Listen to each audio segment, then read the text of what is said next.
A warning to all about to listen to this podcast. The following audio may contain spoilers and inappropriate language. However, this podcast will definitely contain some bad opinions. You have been warned, but for now, let's get on with the show.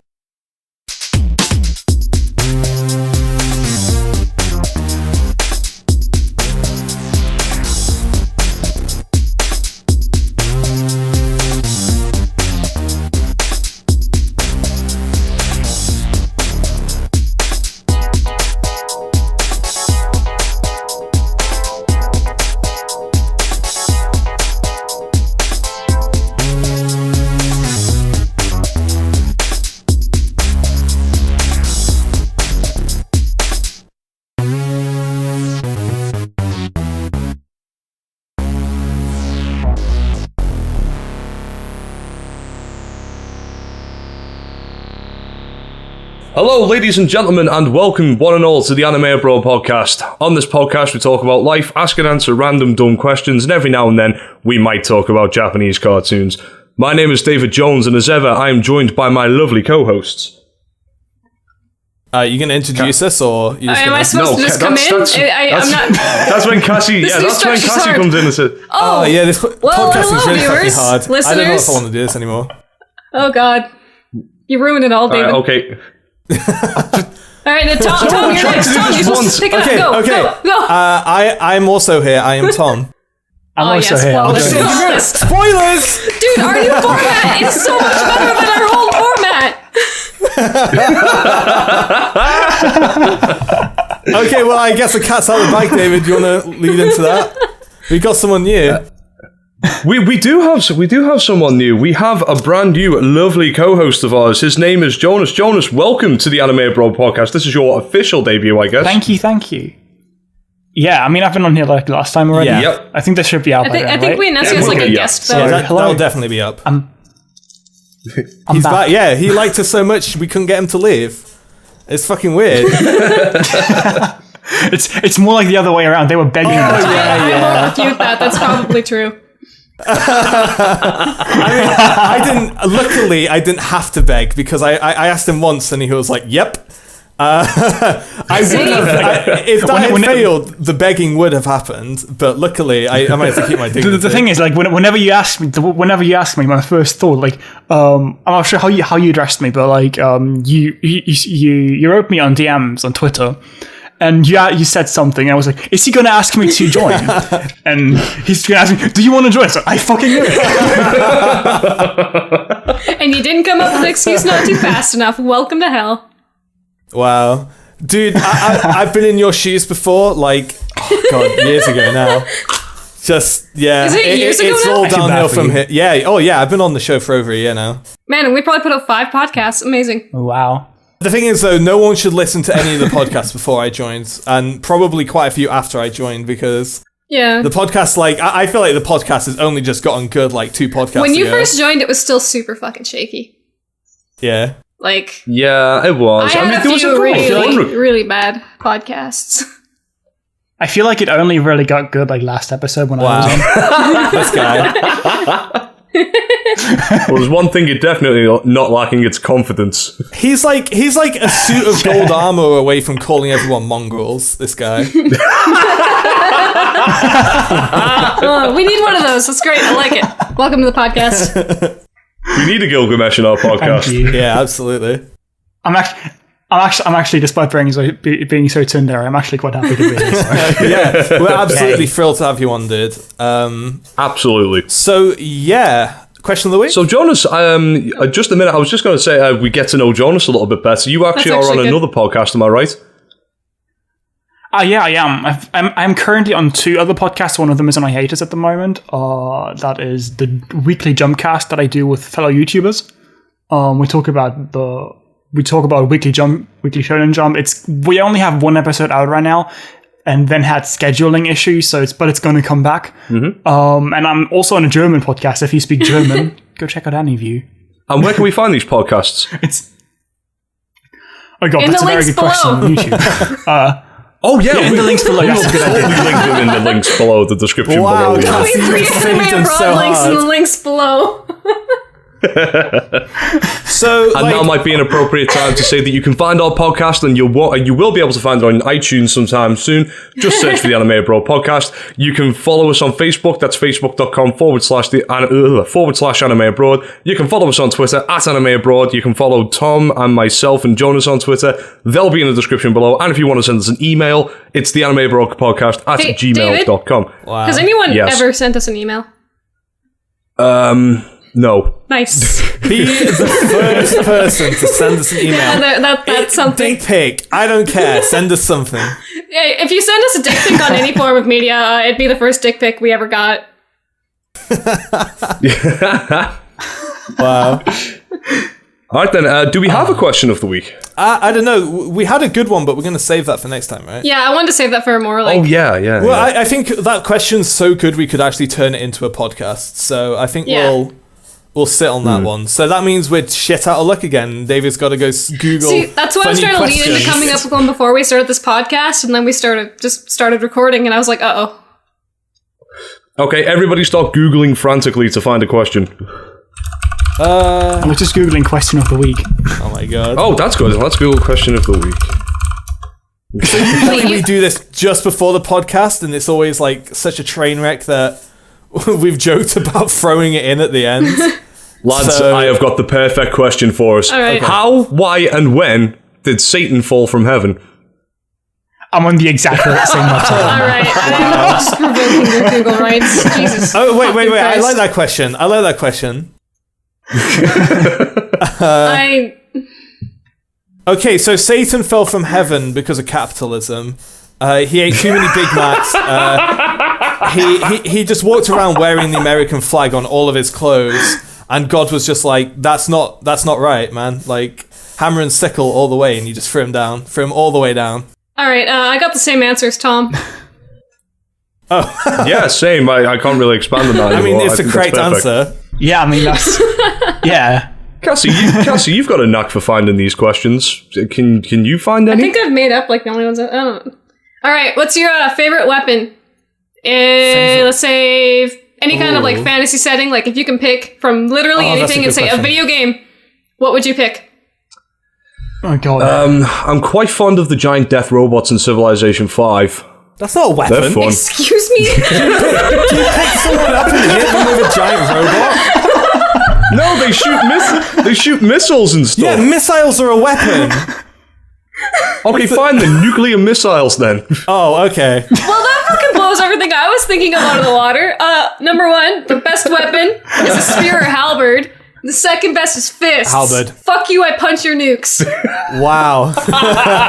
Wow. That's pretty nice, Cassie. You're starting to sound more and more like Gandhi. I appreciate halberds. Halberds pretty cool. Yeah, but I've always liked great hammers in concept. Yeah. Like in Game of Thrones, in the book, what's his face? The Fat King like crushes the dude's like chest plate in with a great hammer. That's fucking rad. I've always thought that's cool in concept, but they always suck in games. I have this thing. Actually, it's sort of really hit and miss, but when it hits right, it's my favorite fucking thing. Is either like really like slight characters, like ones who aren't bulky, or just small characters that use big, bulky, two-handed weapons. I fucking love that shit. I want to see that everywhere, but not done poorly. What, like Cloud Strife? I don't know. Cloud Strife's like the scrawny anime dude with the giant sword. Stop ruining it. Oh, is that not what you meant though? I don't know.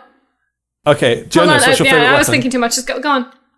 I'm gonna go boring. I'm just gonna say bows. I like bows. That's what I was actually going to change my answer to. That is a solid answer. Yeah, bows are like the. I was actually just watching Grimgar when you guys interrupted me, so it's kind of popped up in my head as the first thing because I saw Yume. Yeah, no, bows in RPG games, like first-person RPG games, bows can be really satisfying. Yeah, they're a lot of fun to use, especially when they have proper mechanics and they don't just shoot in a fucking straight-ass line, like you're firing a sniper. It's like, wow. Yeah. You have to, like, calculate, drop and also, like, it's velocity. It's not the best example, but it's the easiest one to use. But the difference from Oblivion bows and Skyrim bows is exactly that. Oblivion bows had drop. I remember picking up Skyrim and being so disappointed because they shoot almost perfectly straight unless it's super far away. It's like, no, fuck you. I forget you didn't really play that game until recently. No, I've been playing the Cullen, and that's quite good with bows. I think the only game I've ever played that actually has bows is Tomb Raider, and that's kind of one of those examples where it's pretty much a straight line. Yeah, kind of. But it's also like the combat is more like Okay, the bows in Tomb Raider are pretty cool because she like kicks the shit out of people with them as well. Fuck yeah, she does. Yeah, and she like zip lines with them. So What? How? I don't know. I guess she just zip lines with it. She does zip line with the bow, right? I'm not making can't that remember up. doing that. No, she doesn't. Does she like take the string off, like unstring it, and then toss the bow over and go? Like how? What? You're She like, did do that, didn't she? I'm fairly sure she zip lined with the bow. I'm fairly certain she did. I don't think Unless so. she has a I think really it was something simplistic else. bow that she just unstrings and uses. I don't know. That's To still be a fair, terrible it's been idea. a while. It has been a while. I'm waiting for the new one to go down in price because I'm broke as shit. But I fucking I adore the new Tomb Raider game, and the newest one sounds like it's better than the older one. So, and I love the older one. The older, newer one, or the older one? Yeah, Tomb Raider. Like the Rise of Tomb Raider sounds like it's better than Tomb Raider was, and I really like Tomb Raider. So. I kind of want to get it, but I can't even play the old Tomb Raider on my PC. So. You turn off those Tres effects, dude. Like I've turned off everything. I'm playing it in windowed. I'm playing it in windowed mode, like 1200 resolution or something, and yeah. All right. Well, there we go. It's the worst. Okay, that was a good question, Cassie. Well done. Yeah, I'll make up another well done, good Cassie. one on You the pulled spot yourselves again into next shit. time. Good stuff. All right then. So, Cassie, what have you been up to this week? I've been playing Danganronpa, and I worked. That anime is terrible. Continue. Is it? I didn't even know it had an anime. The game's great. Yeah, It's the anime. really bad. No, The anime's terrible. Yeah. the anime's okay. It doesn't do the game justice. I haven't finished the game yet, so be careful what you toss on. Like, okay. Well, I'm not going to spoil anything. Yeah. The game is good. I played with the first game one. as well, but it's a lot of fun and I like it. Yeah, I played the first one on Vita. That's a funky ass game. Yeah, that's what I'm playing right now. Yeah. You're playing it on Steam though, right? The new Steam I'm playing it on release? Vita. Wait, it just came out on Steam and you're just happening to play it on Vita the same week. Yeah, I got it like a month ago Well, I because mean, of work. what else I is she didn't going have to time use to a play Vita for? Fair enough. Yeah, but no, I've been like, I mean, there's Persona 4. I have that as well, but I haven't gotten into it yet. Oh god, Persona 4 is probably like my top 3 with Dark Souls. It's probably better, but I bet you it takes me a lot longer to go through. Oh yeah. Yeah, It's that's like why I picked Danganronpa, because I only had 2 days off work. Yeah. I used to play a lot of Persona and then just suddenly stopped for some reason. I'm like to this day not sure why I stopped, but I just didn't want to anymore. I also played a bit of Stardew Valley. But yeah, that was my week. I've been playing. I think I'm like 20 hours in Stardew Valley. I just love that game. I'm still I'm near the end of summer in the first year, which is really fucking bad. But I've been doing so much other shit, and it's really great. Yeah, it is. It's a really solid game. I like that. Wait, Tom, do you want a 3DS? Yes. Yeah, you should buy Rune Factory 4 because it is like. You mean my Monster Hunter machine? Yeah, Rune Factory 4 is everything you like in Stardew Valley, except it's a million times better. Yeah, I put in this game called Pokemon, but it wasn't Monster Hunter, so I threw it in the bin. I'm gonna kill you.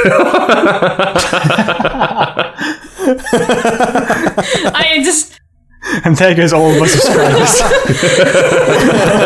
I know my audience. It's nice knowing you. I can guarantee if you like Stardew Valley, you're gonna like Rune Factory 4 at least 6 times more. Sure. I just bought Fire Emblem Awakening. I don't care. Put that one in the bin. Buy Rune Factory 4. So that's kind of like my next thing to do. Once I finish Monster Hunter in 10 years, I'll finish I'll Monster Hunter. All right, David, Jonas, what have you guys been doing? I've been reading a lot of manga actually. What are you reading? I don't know. Sorry. Oh, what are you reading? I've been reading. I don't think anyone here knows this, but I've been reading Dead Destruction. Dead Destruct. Wait, no. Dead Demons. Dead Destruction is what it's called. Say that entirely again. Just throwing this out there, but it's such a weird name. It's the stupidest shit. Manga titles are the stupidest shit I've ever read with my eyes. Oh wait, no, they're not light novel titles. Yeah, light novel. No, okay, yeah, you got a point. You're right. Holy Yeah, shit, light you novel actually made titles are Tom pretty stop bad. saying something. No, you're right. You're right. I don't read light novels, so I don't get to roll my eyes at the titles as much as I do with manga.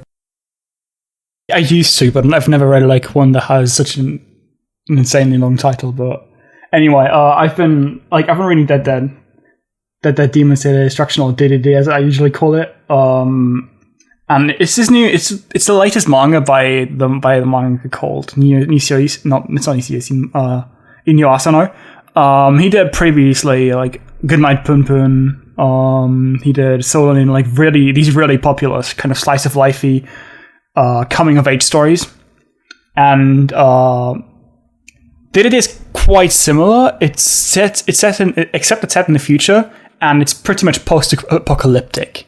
Like not really post-apocalyptic, but like kind of dystopian. It's just like there's aliens that came. There's like one big mothership of aliens flying above Tokyo, and these aliens wanted to invade the Earth, but they turn out to be really fucking weak and can't do anything. And now it's like a few girls just living in this world, and it's amazing actually. Sounds a little bit like District 9. Yeah. I've never heard of that actually. Oh my god. Fucking prawns. Pop, pop, pop. You fucking dirty prawns. It's such a great movie, dude. Pop, pop, pop. Oh. South African accents are the best. Yeah. Yeah, Jonas, you might be the only person in this fucking cast of idiots that I might actually be able to talk into reading Tower of God.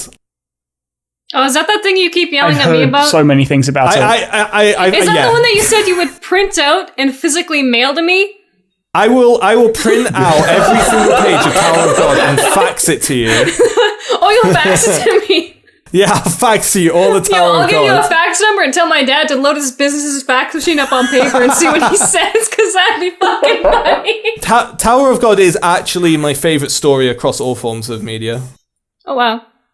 Yeah. I've heard many things about it actually. It's like on paper, I'm the kind of person who has two folders, like best and favourite, and those aren't the same things. Like Wouldn't favorite be more like personal and best be like this exactly. is good? Yeah, the best are things I look at and say objectively that these are the best things. And then favourites are things that aren't great but speak to me on a personal level, and Tower of God just tops that by a country mile. It's really good. It is really good. Also, I feel like there's just something about it. There's something about I just feel it's so fresh and unique in so many weird and wonderful ways. I swear I've never read or seen anything like it. It's kind of like similar with DDD actually, because like DDD is probably somewhere around my favorite manga at the moment. I thought you were talking about like thematic, like being unique. I was like, oh yeah, a fucking Tokyo alien girls. Yeah, okay. No. I mean, like in general, just how it feels. I don't think any one of you has ever read anything in Yasano, have you? I don't tend to read a lot of manga, and I wouldn't read any slice of life. I don't follow a whole lot right now. It's something I like, but also I don't fucking pay attention to authors' names at all. Okay, yeah, I do that way too much. Yeah, I know, because you like every time I say something, you like know the author, and I'm like, shit. This guy's smart. Fuck.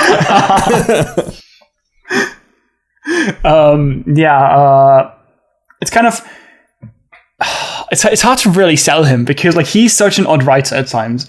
He has really odd humor. Can I link something really quick? Yeah. Sure. Yeah. I don't know if we'll have like a way of, unless you like just say I put it on your Twitter or something like later and then reference it so people can read it who are listening. I can. Can you put it on? I mean, you could pop it in the description below, but that doesn't work if we actually get this shit on iTunes. Yeah, pretty much. Yeah, that's what I'm saying. Okay. But yeah, go on. Okay, I can't actually find it right now, but there's one scene in Oyasumi Punpun where Punpun, like the main character, prays to God, and then God appears, and God is a black guy with an afro. Nice. Yeah. And okay, you're talking God is actually Morgan Freeman. Yeah, I mean he is. Sorry? That's absolutely right. God is Morgan Freeman. God is Morgan Freeman. True. And it's kind of this really weird conversation where Pun Pun talks about his problems, and then God just tells him, "Oh, come on! I've heard it so many times. Can't you ask me something else?" And then Pun Pun asks something else, and God is just like, "Oh no, fuck off," and it just leaves. I have a question. It's actually. I have a question. Is Pun Pun's biggest problem that he's called Pun Pun? I think it might be a bigger problem I think his looks might be a bigger problem if you Google it, because he's actually basically a stick man. Oh right. Wait. It's so good. I'd really like to see the faces of all those, really like racist Southern Americans praying to God, and if he appears before them and he's black, that's a happy image in my mind. That sounds great. But yeah, I don't know. It's really hard to describe anything in Yasuno to me, and it's a very odd style of storytelling. But at the same time, it's very like he's very good at like subtly characterizing people. He's very good at making them progress over a certain time, and very good at these kind of stories about growing up specifically. I love those like, stories. Yasumi Pun Pun is basic. Yeah, and Yasumi Pun Pun specifically is about a boy. Like I think the series starts when he's in middle school. I'm not sure when it ends. I haven't read the full thing yet. I really, really want to once I own it.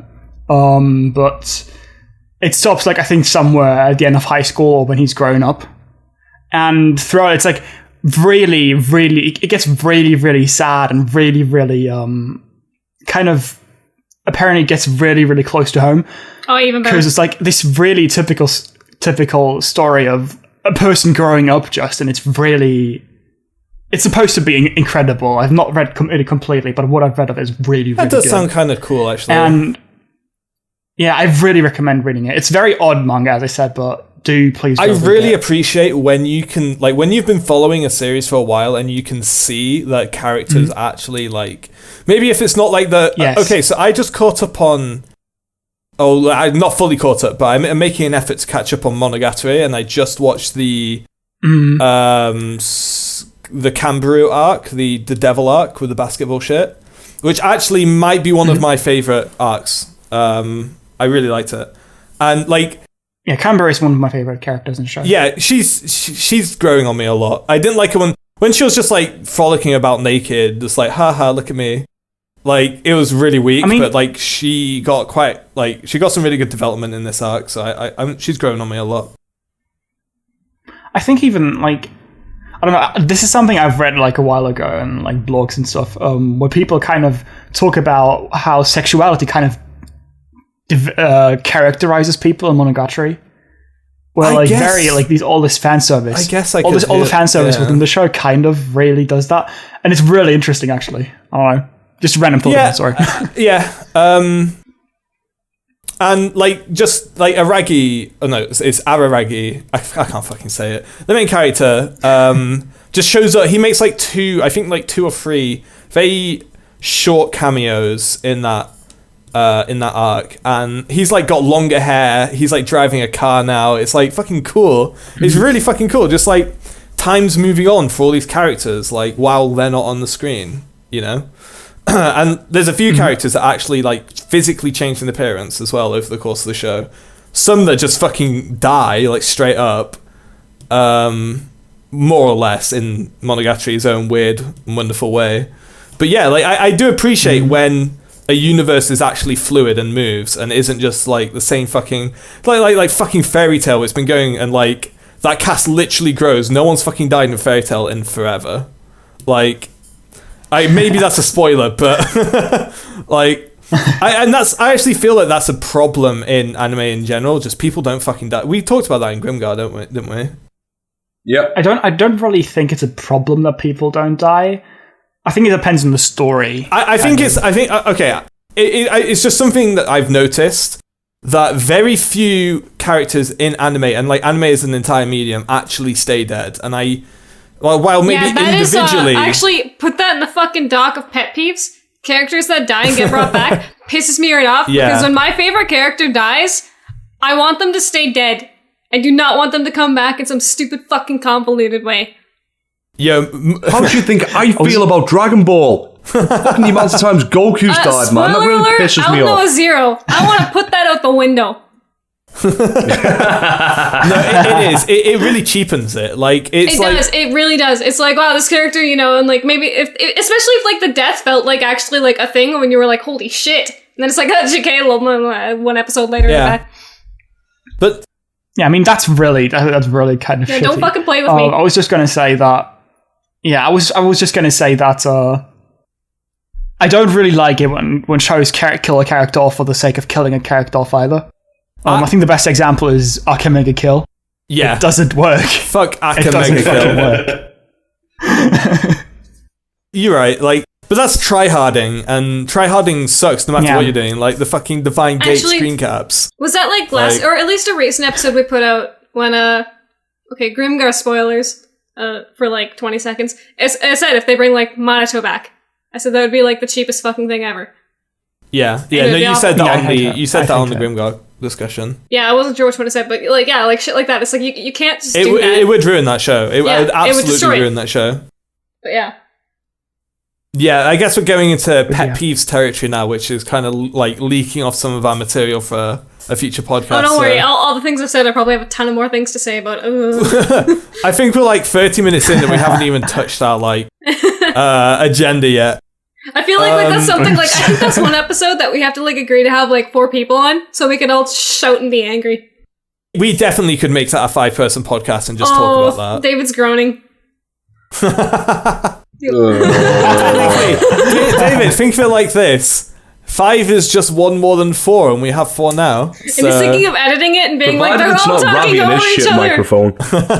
Well, if we record it... Oh, it doesn't work for... Yeah, never mind. So, we have a new member, and at some point, I think we should, like, really get to know who Jonas is. Maybe like 30 episodes from now, maybe right now, I don't know. Well, do people really know who we are? Well, yeah, okay, so we have an episode recorded a few weeks back where we talked about how we got into anime. Oh. This was before Jonas joined, and funny enough, this episode will be going up before that one does. You're right, because we put that on the back burner. Because that's one of our back burner episodes from when we're struggling to record or haven't got anything to talk about. Whoops. So, but it would be... Wait, what if we just had Jonas listen to it and just record lines, just interject? Yeah.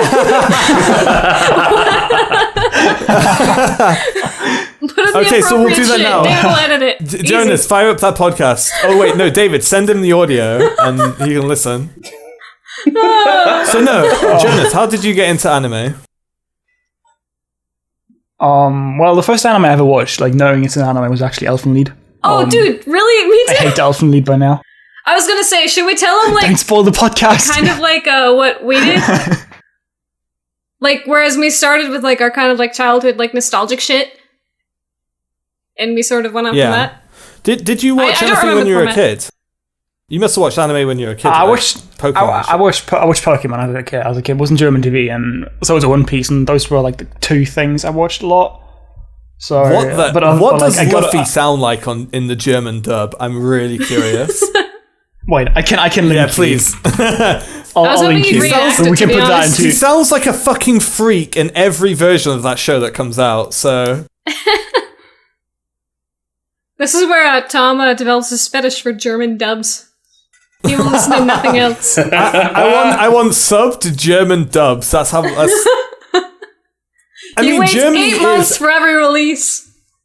After America, Germany is the second most referenced country in anime. So I'm gonna put into Germany is basically like Japan Part 2. That's what I'm saying. Oh wait, Jonas, I gotta ask you, since everyone else was a fucking retard when we did the podcast, another spoiler. Monster Rancher, did you guys have that? I don't think so. I've never heard of it. Yeah, Cassie, I said I watched some of that. Yeah, you said it like the third time I shouted it in the background.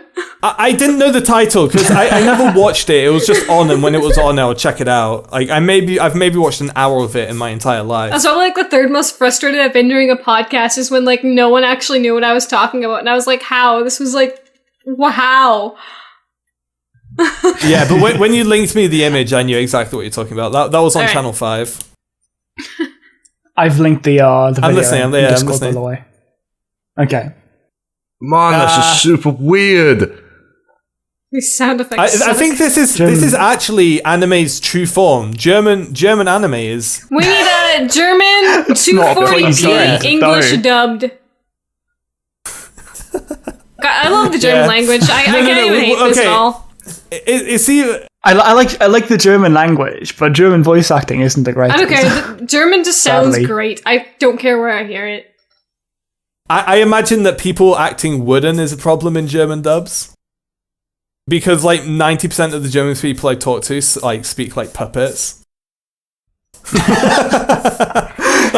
wow. I kid.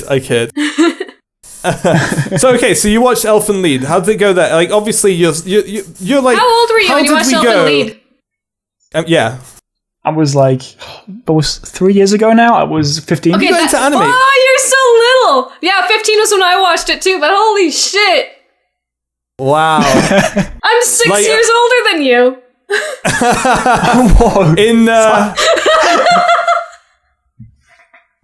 In 6 years' time, and with like an ocean of alcohol later, you'll basically be a shell of a human like Cassie doing this. You're like basically the same person.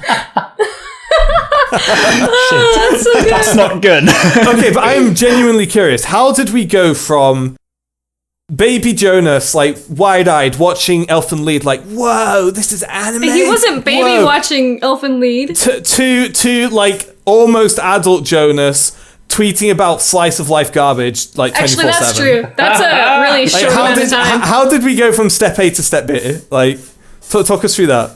I just good taste. I mean, come on. I'll accept it. He does have good taste. Oh, I don't know. oh really? It's just that I think it's kind of like at the start I had a few friends that were into anime that like I got a few friends into anime and they force fed me recommendations. I think stuff like Angel Beats I watched I watched Claymore because of Day 9. Jesus Christ, he has not seen our fucking intro of anime episode at all because all of these things were mentioned. Yeah. I've also before all of these, the second thing I've ever watched was High School of the Dead.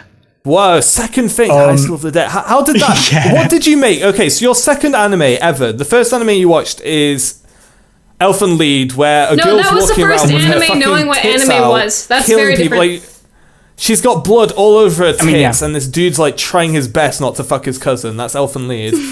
And then you go on to High School of the Dead, which is one of the most ludicrous things ever created by human hands. What is your opinion of anime at this point? That's how we aged in 3 years, as much as I we did fucking in loved 10. it. I was 15, man.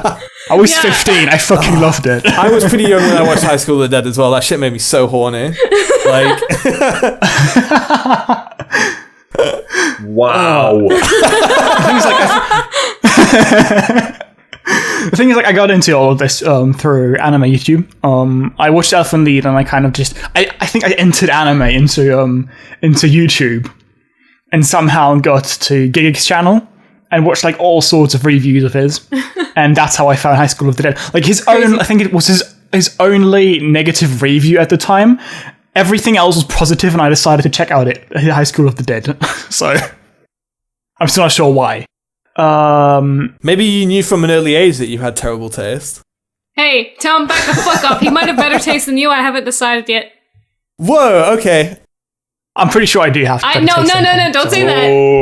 I need more information from both of you. I'm still deciding. Jury's still out. So yeah, I continued. I'm not really sure. I just watched a lot of relatively popular stuff. I watched relatively popular things like Elfen Lied. I mean, Elfen Lied is really popular. It is. So At least The it is only over reason here. I watched it is because I got a shit ton of anime from a friend, and he told me, you might not want to watch that because it's sort of weird. And me, being the rebellious teenager that I was like, I'm gonna watch this entire fucking thing in one sitting, and I was like, whoa, oh, yeah, this story wasn't bad. Except there's blood all over those tits. The puppy scene though fucking scarred me for life. Do you guys think? Oh, sorry. Oh, go on. I was just going to continue. Sorry, you can say. Well, I'm going to divert off more or less. So, okay. I was just going to continue like how I got where I am right now. Go for it. Because I was just going to say like I got into the anime community mostly through Melvin, and just like somewhat later joined Twitter through some random coincidences, and pretty much just through talking to people on Twitter and on all kinds of websites, I found out about loads of stuff and about loads of shows, and I go where I am right now. I feel like this is actually... I started writing a blog along the way. Like, a huge, like, technology thing. Like, Jonas, you're actually a fair bit younger than most of us. And I think it's... it's just because, like, fucking when, you know, being able to so easily access everything kicked in. Yeah, for sure. Yeah, like, you fucking jumped in it like the rest of us. Like, I just thought... Also, you sound so much older, to be honest. Like, you're actually pretty... I get that a lot. You definitely do. I get that a lot, yeah. Wait, hang on a minute. How old are you? I said that earlier. I'm 18 now. I turned 18 right. a few months ago. Yeah. I'm hearing legal. That's what I'm hearing. So, wait, I actually have a question. Jonas, when you were watching Pokemon as a kid, you must have been watching, like Ruby Sapphire generation Pokemon, right? No, that never got here. Oh, okay. So you were still okay. So that must have been fucking old by the time it got to you, though. Probably. I mean, this was like, I don't know, 10, 13 years ago around that time. It was already like quite old then. So. Oh, so you were watching Pokemon when you were like 5, right? Yeah, it was Pokemon, which was watching. I think most of us were watching Pokemon around when we were 5. Same with One Piece. I don't know. I was watching Pokemon when I was like 9, 10, I think. Okay. Yeah. Pokemon's I was 20 years old, isn't it? Well, I mean, if you think about it this way, the second Pokemon movie came out in 2000. I got Pokemon Yellow and a Game Boy for my birthday when I was... The games are old as shit. Yeah, it's the 20th anniversary this year, isn't it? Oh, is it? Okay. Yep. Yeah, no, there's loads of stuff going on. Like, I remember. Pokemon 20. I remember there was like Twitch watches Pokemon just to Twitch. That was what kicked me off into it, and I was, you know, youngish, so. Yeah. Right. No, I was okay. So that's cool. To go on a bit of a tangent. So Elfen Lied is an entry level anime for a lot of people, kind of just because it was like really edgy and. Yeah, I feel like it attracts people because of that. It's just like, I should watch this, I'm going to. It's very eye-catching, isn't it? Yeah. Like, you see, like, images from Elfen Lied, and you're like, whoa! Yeah, there's a reason like, crazy, wicked cartoon. I've never rewatched it, because I think back to it, and I'm like, man, that shit is probably, like, if I went and rewatched it now, I'd be like, that is the edgiest piece of garbage I've ever watched. I've tried to rewatch it, and I fucking hated it. Yeah, I have actually never tried to rewatch that one, because I have fond-ish memories of it. It's a good choice. And I'm just not going to. Yeah. So yeah, my point is, do you think Tokyo Ghoul is the new Elfen Lied? It's not as bad. I don't think so. No, okay, I don't think so. I think the main appeal. But Elfen Lied had tits. Of Elfen. Yeah, it did. I mean, 1 second. I mean, the main appeal of Elfen Lied was that it's so different from everything else that you've seen at the time. Like, there's a shit ton of blood. There's a shit ton of boobs and shit. Like, everything is so different from everything you get to see, like in Western media. And it's kind of like. This one thing, anime isn't for kids after all. Like, you know what I mean? Yeah, I would still say this is made for Tokyo Ghoul would still have that effect on people. I think, though, the thing is that it's more common now. I think Tokyo Ghoul is more popular because of its because of the story it tries to tell, rather than the gore or the fan service. Compared to Elfen Lied. No. I definitely have seen a lot of people in real life who literally watch that, and it's like one of like 3 anime they've watched, and I know they watch it because they're edgy fucking faggots. Like that, literally for a fact. I don't think it's the same I try level to remember as right Elfen now Lied, why I liked but it. I kind of agree with that. I think Tokyo Ghoul is the Elfen Lied for this new generation because, like, if you think of what Western media is now, I'm thinking things like True Blood and all of that, and I feel like people would definitely get the same kind of allure from seeing what Tokyo Ghoul is and what it's about that people got about Elfen Lied back in the day. Like, Elfen Lied is really, it's a massive entry-level anime at the minute. For people getting into anime now, like for 15-year-old kids getting into anime now, Tokyo Ghoul is their gateway drug. Like, if people were having this very conversation 6 years in the future, Tokyo Ghoul would be coming up. I can kind of agree with that. I don't think it's as influential, at least at the moment, but I know what you mean. Tokyo Ghoul's bigger than Elfen Lied was, but that's because the profile of anime. I still think Tokyo Ghoul is super entry level though, just because of the kinds of people that I've heard who are interested in it and people who have recommended it. Like, I've got a bunch of friends who are like asking me about anime, and like 2 or 3 of them mentioned that someone recommended them Tokyo Ghoul, along with like One Piece and Naruto, and I'm like, fuck off. And I'm trying to like find better like things to recommend, and it upsets me. I don't know. I have like a dilemma with Tokyo Ghoul because I'm really liking the manga, but that anime still pisses me off, and I don't want anyone watching it. So, I actually watched Tokyo Ghoul and Elfen Lied probably within a year of each other, and I actually can say, in terms of quality, they're not far off. Like, okay, Tokyo Ghoul, I didn't finish the first season of Tokyo Ghoul, which is where you guys got really fucking pissed off. Yeah, so I can't have a complete. It was just like the last episode threw everyone like so far off, and we were like, "What the fuck was that? No, what? No, fuck this anime. 1 out of 10. Get out of my face." That was the general WFG experience. Yeah, so like removing that the general part of the WFG experience. I would say, David, you're really quiet. The general WFG experience you've just said. Yeah, I just did say that. That was an in-joke. No one's going to get it. Sorry, Tom, carry on. I just needed to laugh at it. It was just a thought I had recently. I think those shows are very, very comparable, and especially in the role they're playing. Yeah. Like, in terms of, like, the edgy entry-level anime, I think they're basically the same thing. I think Elfen Lied is, like, way edgier, but... Okay, yeah, because, like, that show literally opens up with a naked girl. Yeah, like, the first episode of that show is way different than the first episode of Tokyo... Like, the first episode of Tokyo Ghoul offers real plot that, you know, makes you want to care. First episode of Elfen Lied is tits gore. I mean, there's literally That's fucking terrible. There's no need for either the nudity or the violence in that opening scene. Why the fuck does she have to be naked? I mean, come on, like it's because it shocks people. I mean, when they would have had to put clothing on her. Like, why bother? What? You're doing like a science experiment on some hot chick? Are you gonna put clothes on her? I think in a way, the nudity actually kind of works, and Elfen Lied somewhat in the first episode. It's just shock value. I don't think it's a problem in any way.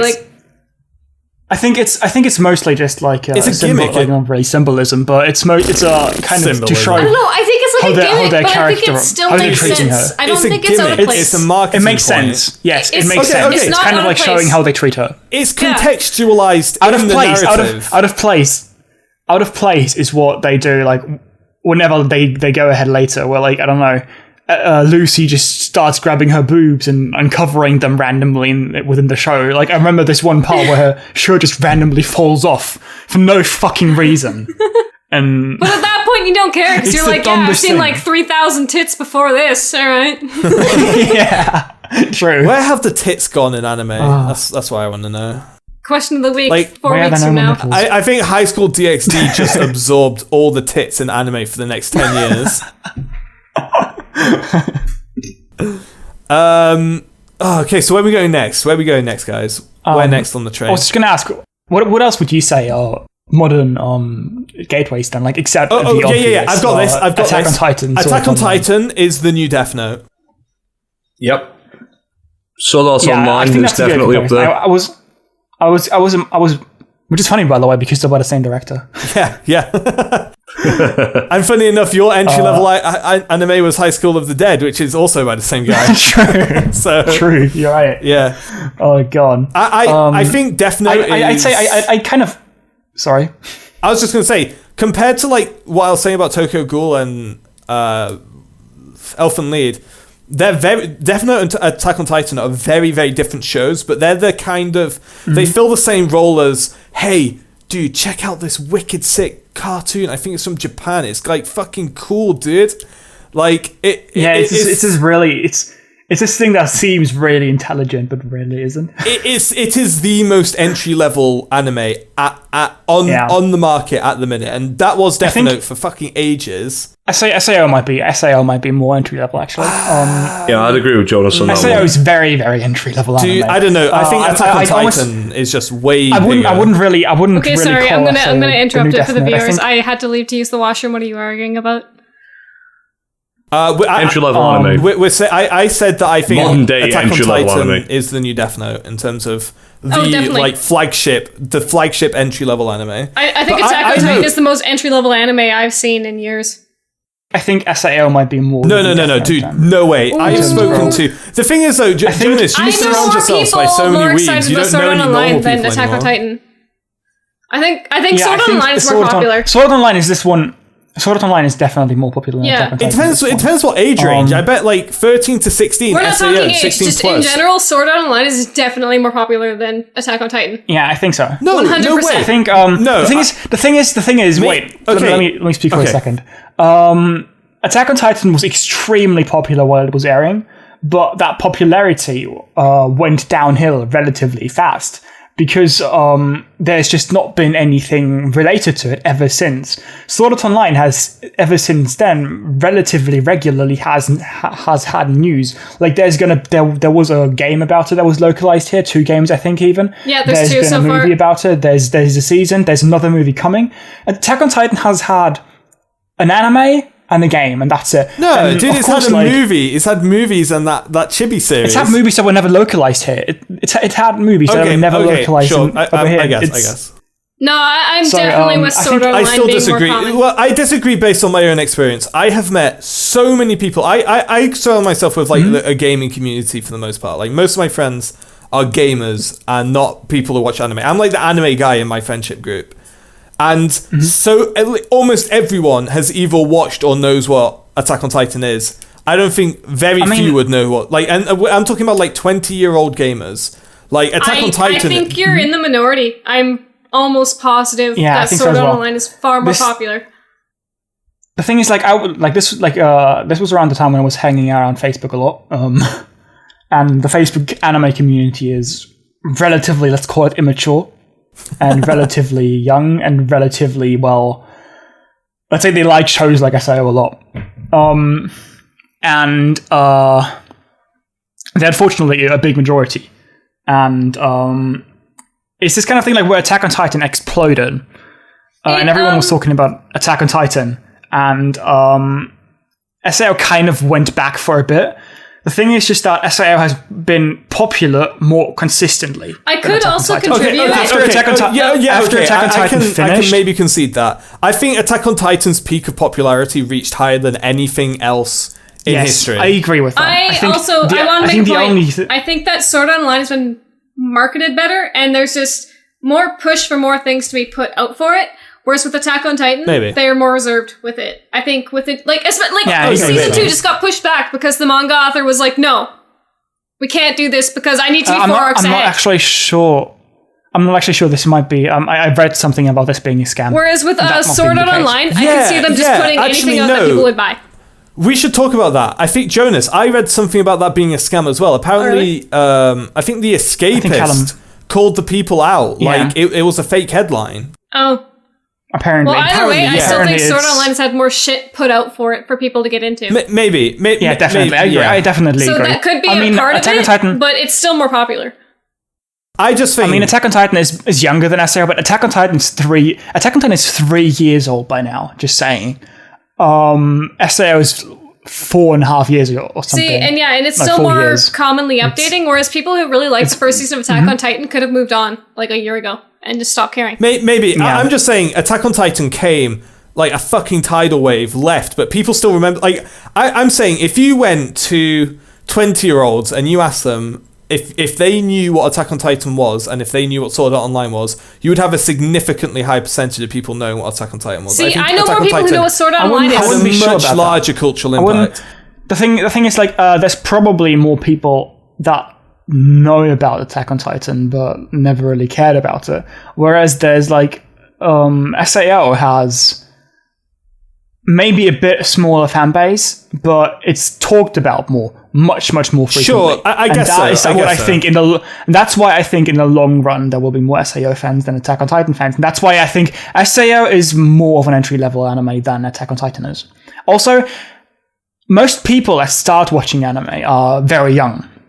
Or like not like around the age I was, or a little younger than that when I got into anime. That's a good point. And SAO is absolutely perfect. Yep. Yeah, for that's that true. kind of that is thing. actually true. Yeah. I'm not sure if anyone here has seen Digibro's video on SAO. He did an hour-long video on why SAO is not a very good show, and he brings very, very good points about, like, it's not really escapism, but it's really easy to like. Projecting. Honestly, you give me an hour, I can tell you why any anime is not a very good show. Yeah. But Oh no! I mean, it's this kind of like it's a very, very well constructed argument about it. I know what you mean, dude. I'm just saying, like, if you compare anime to Western TV, holy shit, it's a slaughter.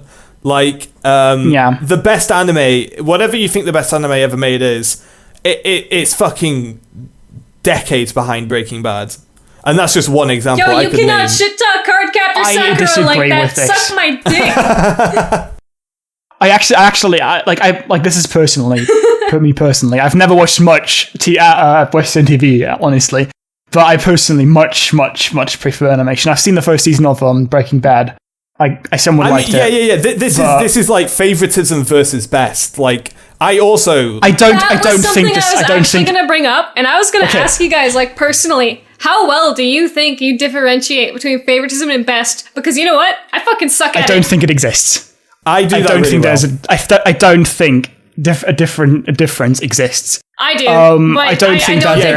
I absolutely. I don't believe. I have two very this is an interesting topic. organized boxes for these. I don't believe that any of this exists. Here we go. I don't like the word objective when we're talking about media. I think that there is nothing objectively judgeable in media. Okay, you're going way high level with this shit, dude. On that level, yes, I agree with you, but we're not talking. We're talking about, like, mates talking in a Skype call level discussion, and at that level, yeah, you can split between favoritism and best. You can say at, like, discussion. Okay, art is not quantifiable. No form of art is quantifiable. You can't fucking give an objective score to any work of art, because art is meaningless without interpretation. And everybody's interpretation of art is different, therefore it's impossible to give an objective score to anything, like, pretty much. Mm-hmm. However, we're not talking on that level, dude. We're not talking university paper level. Like, in my opinion, I have an example for this, based on our current progress so far, between Grimgar and Erased. I know Grimgar Erased should be considered the better one in all ways, like storytelling and whatnot. I'm still going to argue tooth and nail that Grimgar is a better anime. Honestly, Grimgar is catching up quite fast. No, but I would have done this 3 episodes ago. I'm not caught up to Erase, so I can't really say what I like better. But I believe that if I like Grimgar personally better personally, then I will argue that Grimgar is, to me, the better show. See, that's the same as me. That's just all there is to it. The phrase "to me a better show" is what I would say favoritism is. Like, that phrase, "to me a better show," is favoritism. But I can't say that it's overall a better show. Like, it's not going to be a better show to everyone. What point is there in saying, like, it's going to be a better show for everyone if not everyone is going to agree? It's opinions. I think you're thinking that, like, favoritism is opinion and saying something is better is a fact, where not really, because in my opinion, Death Parade is a better show than, say, Cross Ange. It's definitely, in my opinion, a better show, but personally, I liked Cross Ange a lot more than Death Parade. I feel like I'm more like Blurred as Jonas's, because remember how I argued? that Zenki no Terror was the best anime of 2014.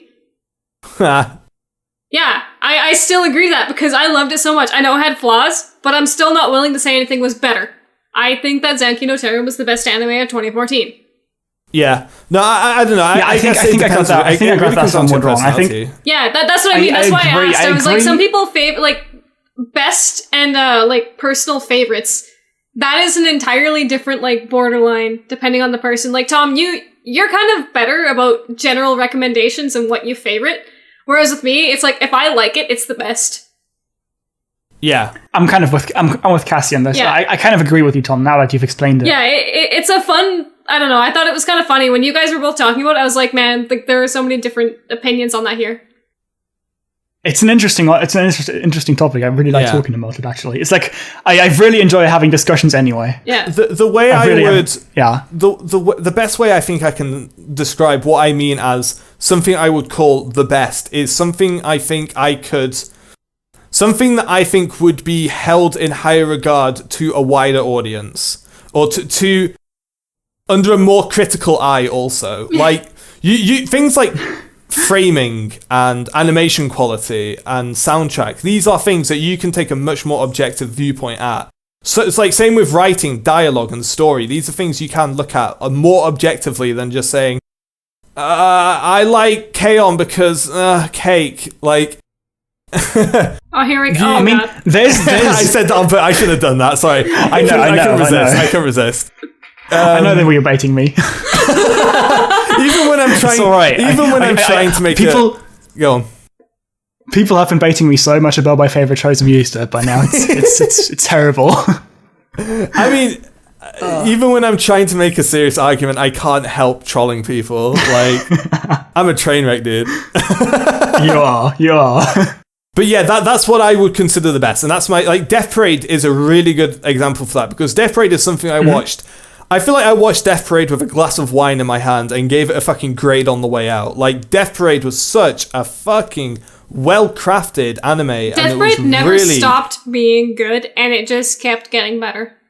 Yeah, and it was a really, really fucking fantastic series. But yeah, that was. If I was to make my top 50 I wish every anime I watched was that exact same fucking experience. Because, goddamn. I think for me, what I like to call that is it's enjoy versus appreciate. That's another good way of putting it. Yeah. I'm currently watching Revolutionary Girl Tenor. I've watched the first 2 arcs, and it's not really an anime that I've necessarily enjoyed an incredible amount. I really like the show, but I'm enjoying it to a certain degree. Actually, quite a bit. But I'm not enjoying it as much as other people seem to. But it's something that I look at and I see, this is a very good show. I'm just not enjoying it as much. And I'm having that's kind of like what I call it. I appreciate this show a lot. Yeah. I wouldn't really say it's like I just personally don't really like calling something the best because it sounds very absolute and as if it's a fact. Whereas I think I appreciate something is maybe a bit more accurate in that context. I have a different definition of appreciate from you. For me, when I appreciate something, this mostly goes for visual novels, to be honest, because Lord knows I read a lot of really garbage visual novels. When I appreciate something, I fucking hate it, and I think it's garbage in most ways, but I look at it and I go, wow, there was a lot of work put into this. Like, I feel like I need to appreciate something when I recognize that a lot has been put into it, even if it came out like a giant pile of turds. Yeah. I can see that, yeah. I think it's just a difference in definition there. We have different definitions for that one, for sure. I think David's dead. No, I'm still David's here to introduce and end the podcast for us. That's it now. David, should we talk about wrestling and booze? And Infinite. Yeah, sure, if you want. Talk about that Neville getting injured, right? I heard about that. Yeah, broke his ankle. Sounds bad. Or fractured it, anyway. Who cares? He's not that good. Talk about desks. No, because it's boring. No, do you know what? When you guys moved into this, I was like, thank God he didn't ask me what I was up to. Because I thought to myself, what have I actually done this week? Wait, did we not get to David? Did we actually tangent before we got to someone? Maybe. No, I'm glad you did, because like I don't know how much longer I can stretch out. This is what I've done. Well, you don't need to. We're at an hour so far. David, what have you been up to this week? I've been looking for work. I made a desk. That was frustrating because the keyboard tray took about... It took me, my mum, and my granddad to figure out how the fuck to get it on the desk. You know, I was like 5 minutes away from calling some Swiss engineers in. And then I realised that the tray was too low, so I had to put my keyboard and my mouse on my desk. And yeah, I played lots of Civilization. I'm not a very interesting person, guys. I'm really not. Please, I'm on this podcast. You play I work so with potatoes every day. I mean, with that conversation right there, like every time I was going to make a point, somebody else made it, so I didn't really feel the need to speak up. No, you didn't want to speak up because you're like, I don't want to edit that out. No, of course not. It did get a bit heated. I apologise for that. No need to apologise. I apologise because I think the three of us were having like a fucking verbal jousting tournament. Oh, no. There. No. It's I have this a lot. Like whenever I have this on Twitter, it's basically what this conversation is turned into. Like it's pretty much people shouting opinions at each other. No one really understands anything anymore because Twitter is a terrible platform to have arguments. See, but we sort of listen to each other. Exactly like 4chan. We just kind of disregard it after and go, no, I was right all along. But where do you stand on that though, David? Do you separate shows into things? You do though, don't you? Because you have that like 5-star. I absolutely do, yeah. You have your like 5 out of 10 terrible anime club that you enjoy. Yeah, my 5 out of 10 shitty harem club. Yeah, I do. I definitely do separate shows like that. Like the example I was thinking of, the entire show there was when it comes to my favorite shows, like I think Fate Zero stands head and shoulders above the rest, like objectively and subjectively. I think that show is miles better than anything else. So the next comparison I could make was Death Parade and Fate Stay Night.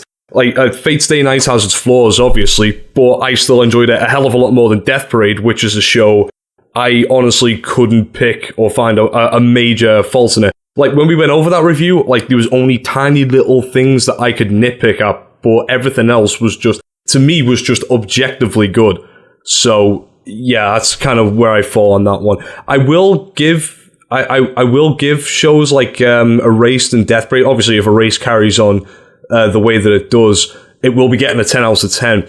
But I'm not quite sure if Erased would still make it onto my top 10, to be honest with you. It's a great show and I'm enjoying it a lot, but it's when I consider putting it into my top 10, I've got to think, did I like it more than F? Did I like it more than Dust Maiden? Did I like it more than Angel Beats, Fate Zero, Fate Stay Night, Death Note, Kogia, Shirobako, and one other show that escapes me. Yes. I know, it's so good, isn't it? Shirobako is like Shirobako is like my second or third favorite show of all time. It's incredible. I adore that show so much. I think it just about sneaked into my top 10. Actually, no, thinking about it, Erased, I think it might actually knock Attack on Titan off of that list. I'm not too sure yet. I'll have to see how it ends. Attack on Titan is still in your top 10? Yeah. Attack on Titan might be in my top 10. That's another show that I enjoyed like immensely, and it wasn't just the show itself, it was the whole ritual around it, like watching an episode every Saturday. Yeah, I didn't watch it weekly. I watched it all at once, and I did that about 3 times. I'm with you there, David. Like the feeling, the like. I fucking hate watching shows like that week to week. It drives me mental. It does me as well, and it was the same with Aldno Zero. Like every episode couldn't just be like, "There's the end of the episode. What do you think of that?" It has to fucking leave it. To week. I would just message you every fucking week, knowing that you watched it. and You're probably already drunk and yelling at your roof. I did have that recorded, but I deleted it. That was fun.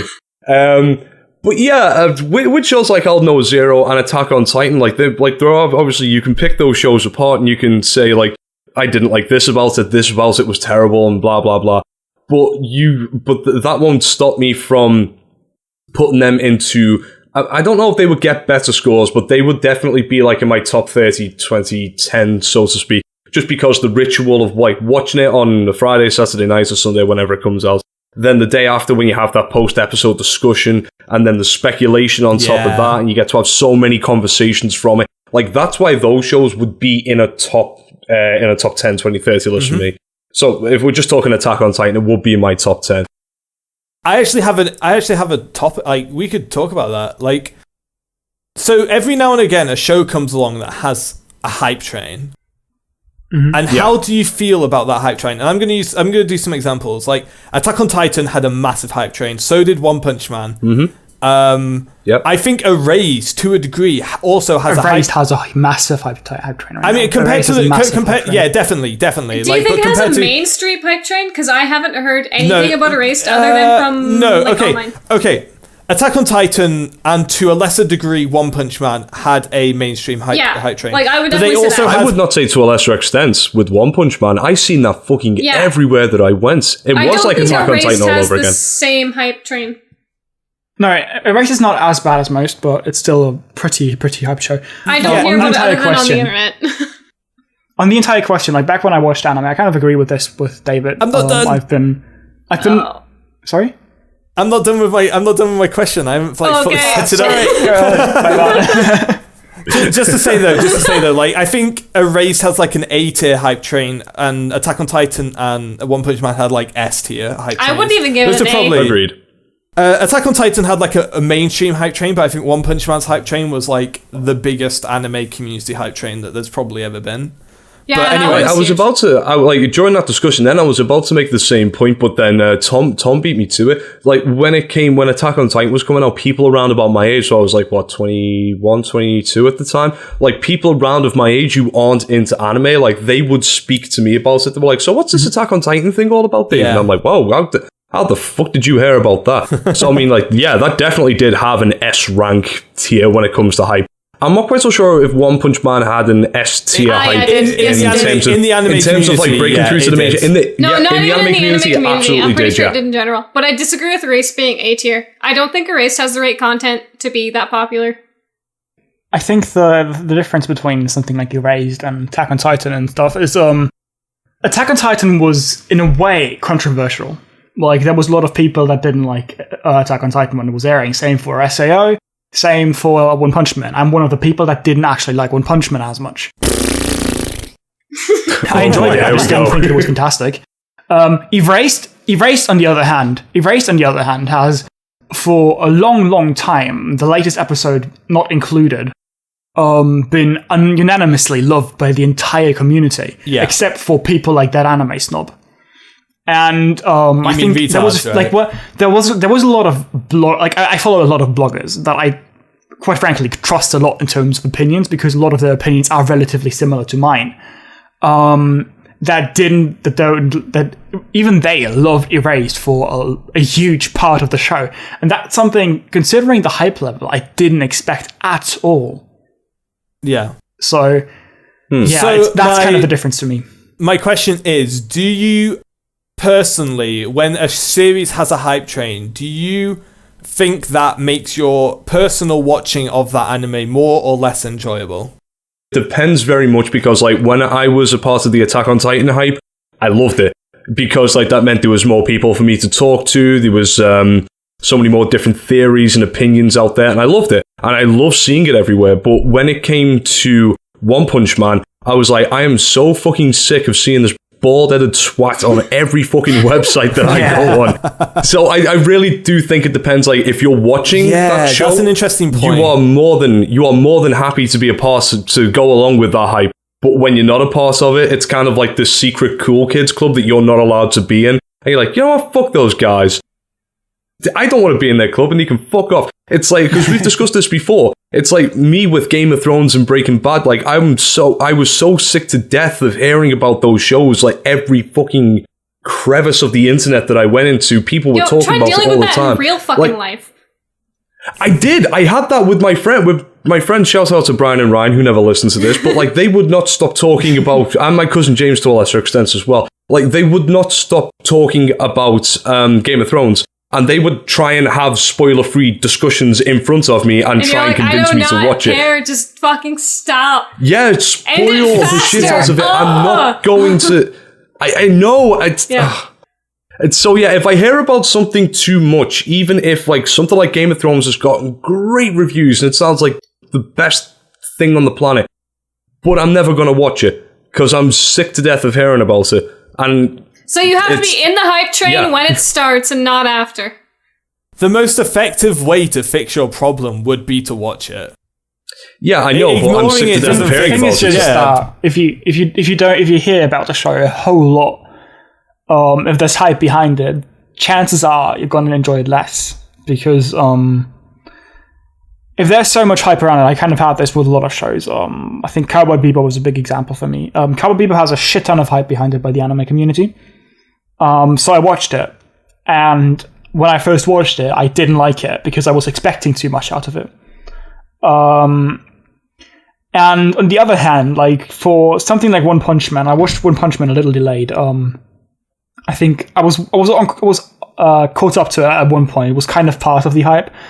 But once it got to a certain extent, I, like David said, I got really sick of seeing it everywhere.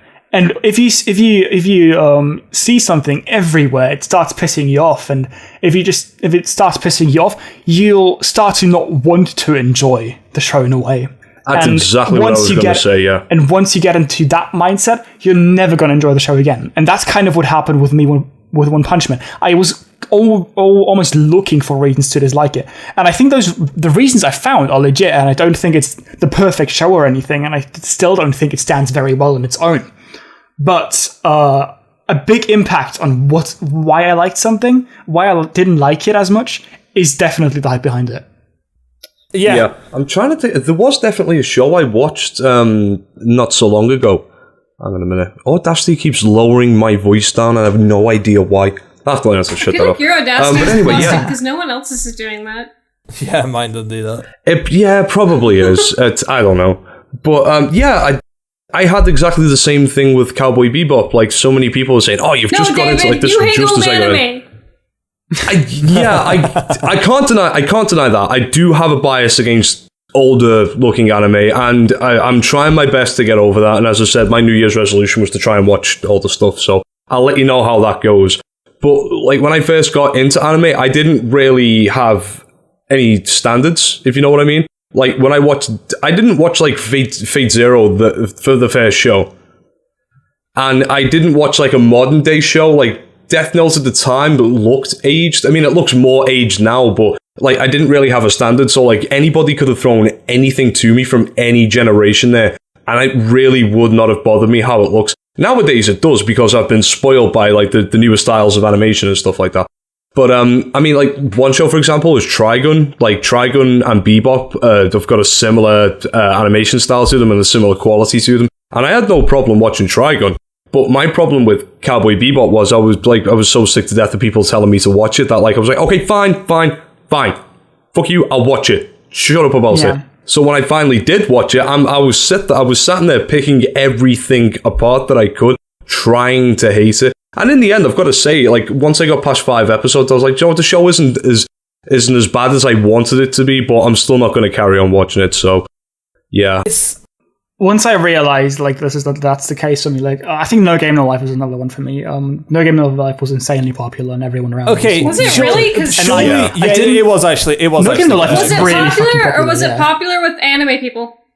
It was popular with anime people. Anime fans. Like there's a huge difference between that. Like you guys keep talking about like. I'm usually when I talk about popular, I don't mean like it's become mainstream. I usually mean that as in like it's mainstream within the anime community. See, and I'm not really connected with the anime community, so when you guys try and claim something is popular or mainstream, no, just popular, sorry.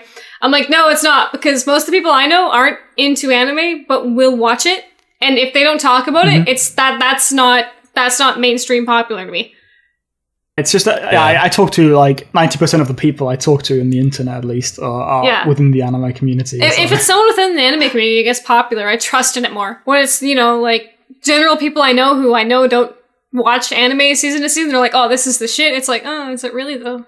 I watched. I was like a part of the No Game No Life hype train, and the No Game No Life is like might even be in my top 5. I fucking love No Game No Life. I really liked No Game No Life. Yeah. It was my top 5 in that year. But I think the general consensus around that show is that it was a guilty pleasure. Like, I think a lot of people would say that No Game No Life has a lot of problems, but it's really fun. Yeah, exactly. We're doing that. Jonas and I were like, but wait. I was about to start arguing about the fact that guilty pleasures don't exist. See, Jonas, did you really like it too? I didn't like it. Guilty pleasures didn't don't like exist, it? my ass. Yeah. I've got no justification Alright, for well, liking I'm putting Infinite Tom above Stratos. Jonas None again. at all. Do you feel guilty about liking the Infinite Stratos? Not. Oh. It's season 2, yeah. Okay. David, Because you told me I had know. to watch Infinite Stratus to join the podcast, remember? Wow. That's like, dude, that's like fucking assault. Holy shit. That is. No, it's trial by fire. If you can get through this, then you can hang with us. Yeah. But yeah, with Infinite Stratos season 2, like, I know that show is so garbage, and then when I finally finished it, I was like, I gotta mark that low because like it didn't do anything well. But it made me laugh, and I genuinely did enjoy watching it week to week, especially with my cousin as well, I guess. Because like he watched the first season, we watched it together kind of thing, and yeah, I've got no justification for liking that show. That's why I would say that is a guilty pleasure. I think that a lot of people think too lowly of their opinions. If you like a show, there will always be some reason for it. Like, there's no way you'll have no reason to like a show. Every show has some reason to like it. Every show. Every show, yeah, every single show. Including Boku no Pico. Yes, there are Yeah, reasons to like if you're Boku a no gay Pico. pedophile. If you are into those things, you will enjoy Boku no Pico. Like, Fair enough, I can't argue it's that. sad, but it's the case. I would like to point out that I enjoyed watching Say I Love You, and that my taste is absolute garbage, and you cannot Oh refute my that. god. That's No. like in my top 5 most hated anime. Literally, like I enjoyed that. I have the manga series. It's. I know that it should be bad, but I enjoyed it and I like it. See, that's what a guilty pleasure is to me. It's something that See, I don't call that a goes guilty pleasure. against- I just fucking liked it. Fuck you. It's to me, like, from what I get from a lot of people, like what a lot of people seem to think about guilty pleasures, it's that it's just unpopular opinions. That's probably a better way to put it. Like, maybe that's Yeah, not personally. I think That's not how it's- I. Because I don't feel bad about liking things I like. That sounds like a terrible way to yeah. live. No game, no life is a guilty pleasure for me. That's my point. I don't like the sentiment of something you like feeling bad about enjoying something. Like, if you enjoy something, okay, that's fine. See, here, Is that what guilty again, pleasure Jonas means? is climbing again because Jonas is saying things I think. Stop turning this into a competition, Cassie. You're just mad because you're falling down again. Ladies and gentlemen, I want to ask you at home, who is your anime abroad waifu? It better be me. They don't know me long, but they know me well. Oh god, he's been on like- for 2 episodes. He has a Oh my God. 100% vote. You know what Jonas is? Jonas is like the OP pretty boy character that joins the fucking plot halfway through. I'm the shoujo rival. Oh, He's like the redhead chick in Nisekoi. Oh god, no! Please don't let me be Marika. No, Yeah, that's you. I don't want to be worst girl. it's okay. You're best boy in this world. That's the world of the Anime Abroad podcast. To me, That's good. A guilty pleasure, to me, I define guilty pleasure as a show that I enjoy despite it having elements that I usually hate. So for things I mean like that are... That's a good way to put it, actually. like things like fan service and lolly bait and stuff like that. They're Okay, like, but... Sorry, I go think on. that's in a lot of ways. Because I was Oh, going to sorry, say... I'm cutting you off there. Yeah, I'm sorry too. That's in a lot of ways. It's a show that does it well. well, it not even There- does it like, well. It's like I like hate it despite it. Really quickly, I hate love triangles more than anything. Love triangles are the bane of my existence. It's the easiest drama in Yeah, and best not be talking shit there about are episode several, memories, motherfucker. there are several shows in this world that actually have love triangles that I enjoyed, and either that's because they did it well, or because they have so much other different things about them that I enjoyed that the love triangle in the end didn't matter as much. I think that's usually like, is that around what you mean? Kind of, yeah. So yeah. So if there was a show like you've gone on record of saying you hate love triangles, and when love triangles show up in the series, you tend to roll your eyes. But a show that has a love triangle that you enjoy, I would consider if I was in your shoes and if I had that brain in my head, that would be one of my guilty pleasures. That would mean that Anthem of the Heart would be a guilty pleasure, and I fucking love that movie. But yeah, like some of my most Cross Age and No Game No Life are some of my favorite anime ever, and I would consider those guilty pleasures. Because they do things that I hate, but I enjoy them anyway. I don't know. You have a really good description for that, and I don't really have a counter for it because I'm trying to think of things. I just don't think that it's something that as there will always be a reason why you like it, and the reason will 90% of the time I don't like the term guilty pleasure because it implies that you need to feel bad about liking it. Yeah, but I don't feel bad about liking either of those fucking shows. Well, that's what guilty pleasure implies. You just like it, then, Tom. You like it. Guilty pleasure says that you feel you're guilty about your pleasures. That's where the word comes from. That's why I don't like the word. Definition is defined by usage, not by dictionaries, and I'm defining my own. I mean, definition. yeah, but it's still a term that implies Tom right now is screw the rules. I have money. See, like I resent those shows for having those elements, but I still enjoy them. Like I don't know. I do feel. I guess I feel guilty for like being a hypocrite, but at the same time, I like those shows. Like I am glad that I live an easier life than Tom. I'm absolutely with Tom on this one. I agree completely with Tom. I just don't Brit think power. Also, I definitely think I'm a fish out of water here because also. No, I don't think you are. I think David actually agrees with you quite a bit. Okay, but David agrees with you. Going back to hype. Yeah, I agree completely. Yeah. Going back to hype though, I actually think I'm completely immune to hype. I'm not in the slightest. Like when I hear a lot of hype for a series, it makes me interested, and like Fate Zero is the best example of that I can think of. Fate Zero was so fucking hyped when I got into it. And I was hearing stupid shit. Like when people say Fate Zero is the Game of Thrones of anime, they need a fucking slap because they are literally they are doing the worst possible favor for that series they could possibly do. I've never heard that. That's fucking hilarious. Fate Zero is not the Game of Thrones of anything. Like those are those. Okay, if Fate Zero is the Game of Thrones because it has medieval themes, you're a fucking idiot. A daily reminder that when Ravi and I visited David, we put a little piece of paper in his Fate Zero Blu-ray that covered the it's right next Fate to me. Zero, and it says shit Zero. He still hasn't replaced it. Does Discord have cams? Because I would like to prove that piece of paper is still there. Soon TM.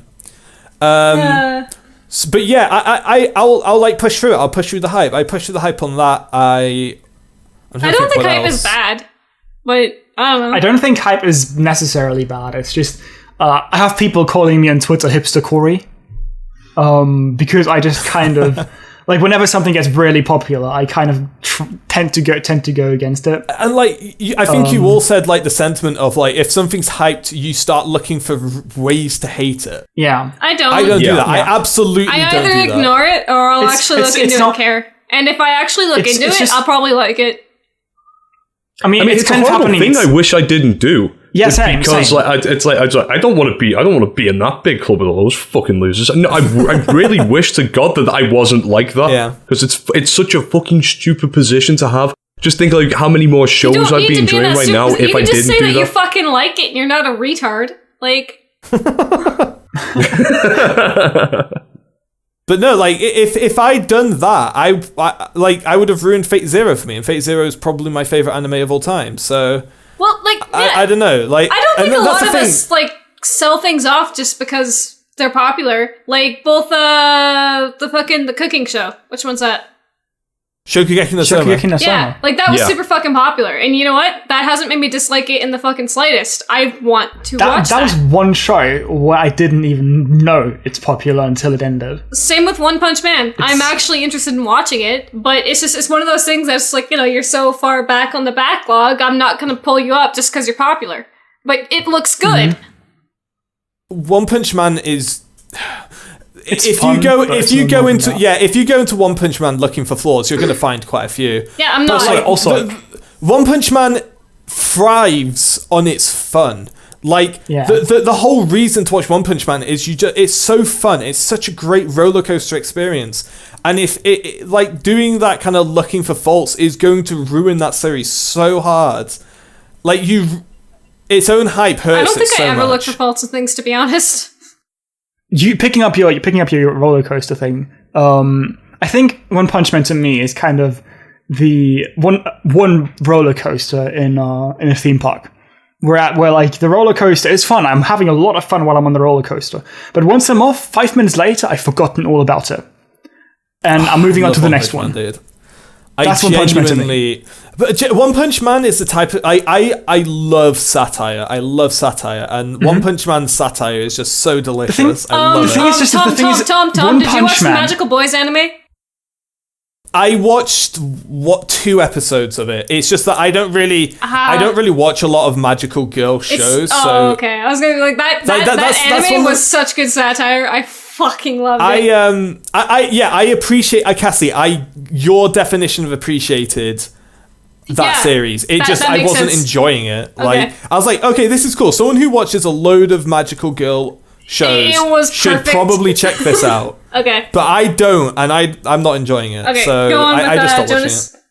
I think you're going back to One Punch Man. One Punch Man. I think One Punch Man, one of the biggest problems it has is that it kind of falls so far into its satire that it becomes basically what it tries to be a satire. Most satire does. Most satire actually but it's not do that. It's not really what a satire wants to do, because once you've actually become what you want to be satire of, it kind of loses its point. The thing is with satire, it's a one-note thing. Like, you cannot sustain a satire because you go, okay, this is our premise. It satires this premise.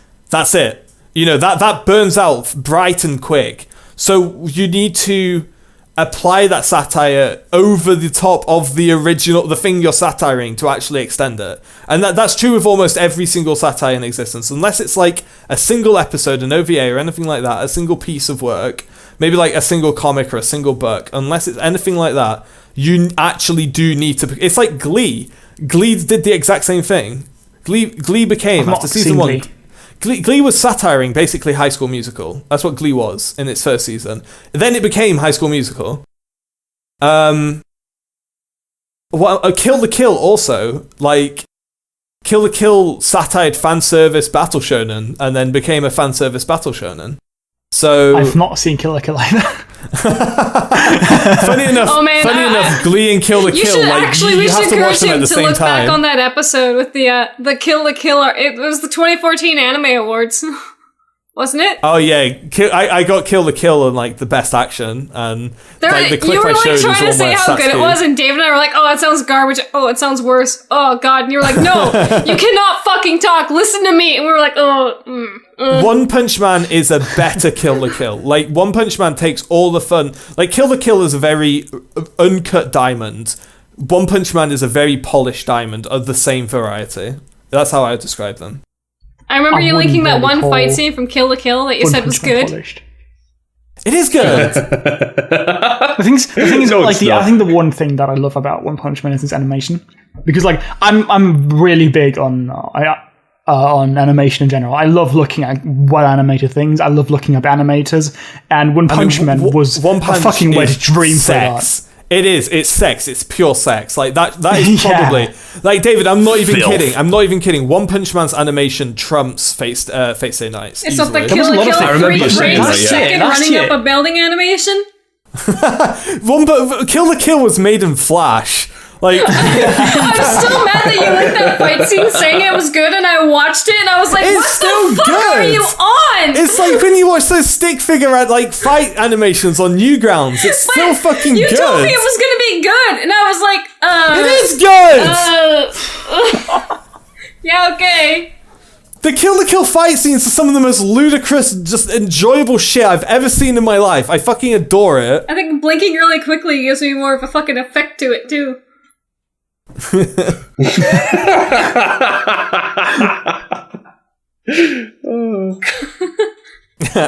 I will fight to protect Kill the Kill's smile. Like, Guys, I can't wait until we get to, 2020 and we can do, the last decade of anime and argue over that.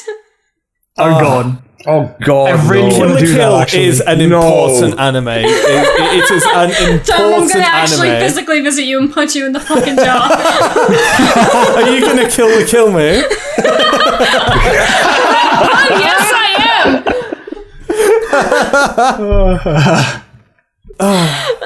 Oh man. I'm just loving that idea that Cassie's just put forward there, that in fucking 4 years' time, we can sit here and go, did Kill la Kill actually save anime? Now that we can look back at it in hindsight. It all depends on who's on the podcast at that point in time and who can yell louder. I'll make sure Nate's fired before then. What? Okay. Get rid Here's get rid of Nate and Ty and we're set. Okay, guys, Nate, you wanted to shout out. There you go. Fuck Here we you, go, Nate. guys. Here we go. The most important anime of the decade so far. Shout it out. Monogatari. Attack on Titan. Actually, wait, does Monogatari count? Monogatari, of course it counts. Then it's most definitely Monogatari. That's a Attack really on interesting. Titan. I might. Oh, I don't know. If it's not looking into the future, I might say Osamatsu-san. What's that? It's a comedy airing right now. You don't know Osamatsu-san? It's the six. It's like six. How do you say it? Six people that are born at the same time. I'm not sure what the English word is. Oh, Sense8? No. Sixlets? Something along those lines. I have no idea what the word is. It's airing right now? It's Is it that thing it's a that's comedy. really popular with the simply drawn things? Yeah, it's a really I popular think gag comedy. I think it's it's really really funny as popular. well. I really They're recommend round it. It's characters, really cool. right? They're Yeah. I don't know how to describe it, but yeah. Oh! That's the one. I know what that you mean. thing- I see that all over my Twitter. Why? In the- Why is this the most important? Because it just became it became the second most selling first volume to an anime since Bakemonogatari. And that means a lot. It sold I know over it's super 100,000 wide-loved. copies. It's the first volume sold over 100,000 copies. And that's an incredible amount. Where in an industry I got my where answer. most seasons you're usually this season we're happy to have a single show that sells more than 10k. I have my answer, and this is a half troll and half serious. Although the troll half is stronger than the serious half. Fucking Ruby. Only you could do it that way. Ruby. I'm pretty sure Sword Art Online was more popular than I'm all half of those. joking, but I could make an argument for that. Because Ruby was actually ranked in the top 50 anime of all time by Japanese people. Oh, Was I it bet there really? got so many people mad. I believe so. Wow. Oh, no, what am I talking about? I think, no, sorry, what am I talking about? I think it was the top 10 Western cartoons.